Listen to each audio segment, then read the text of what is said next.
Please feel free to come and try one of those. There we go. Thank you very much. Thank you. Thanks. Our aim is to sell one product to every person in Devon once a year. There you go. Thank you. Enjoy. Thank you very much. We will. This is a Spanish style sausage, and we're going to call it the Topsham chorizo. And this is 100% pork, this sausage. So I'm just going to mix that in nice and thoroughly. Beautiful, beautiful smell coming off this. The smoked paprika just smells absolutely fantastic. And as you mix this, it just wafts up and you can just smell the paprika, the garlic, and it is just fantastic to mix and to smell. I can't think of a better name really than the Topsham chorizo. And I'm really trying to squeeze it through my hands to make sure that everything gets covered, and that spice mix really goes deep through the entire mix. And that's looking pretty good there to add the oats to. So I'll just flatten that out a little bit. Like that, and I'll get the oats and I will just spread them around. So they look quite prominent here, but once you've mixed them in, you can't really notice the oats too much. Plus and when they're cooked, you can't see them at all.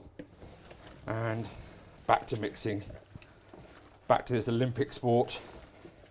You can imagine how tiring this is when you've got to do 10 or 15 mixes in a day. A good workout in the shoulders. You can imagine how the old international swimmers feel, you know. Putting an ingredient into it that is truly Topsham is the challenge, really.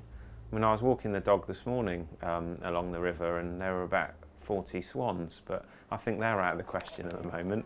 But some kind of wildfowl might need to make its way in, and maybe we could go into every pub in Topsham and ask people what they think and stay there for a bit. So this is our sausage stuffer here. So I'll just get it set up. So this is the nozzle. And then we control the speed of the meat coming out of the machine with this paddle here, which we can use with our knee, out or back in. So we're going right in here and we're going to stuff it right. It's really important when we're packing the sausage machine to make sure the meat is pressed really firmly down. You don't want any air gaps in there. If you do get air gaps, you find when you're making the sausages, it will fire the meat about 8 foot out of the machine and up the wall on the other side of the room.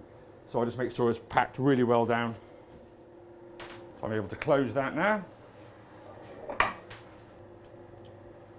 We have some natural hog casings here, conveniently on a plastic tape. And then we just feed all the skins up. We're able to, goes in the bin, and then we're ready to go. So there you go, you've got just the sausage mix just starting to come out there. So I'm just pinching the end to stop it running out the end of the hog casing, and then I'm just going to allow it just to feed out. And I'm controlling this with my knee and the pressure of my right hand. So the more pressure I have with my fingers, the bigger the sausage is going to be, because I'm not going to let the skin just run off the end of the nozzles. And that's one skin filled. So this is a skill that was taught to me by a 74-year-old butcher, and it's a bit like crochet.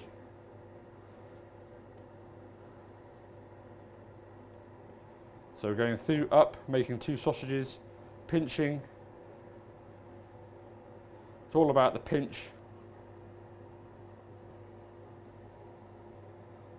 So here we go. Wasn't very good at this a year ago. There we have our first batch of Topsham chorizo cooking sausage. So they'll be hung overnight in the fridge. They'll firm up nicely and then be on the plate tomorrow, being scoffed down by the good folk of Topsham. And this is our Topsham chorizo, which is a plain pork chorizo with no chilies in.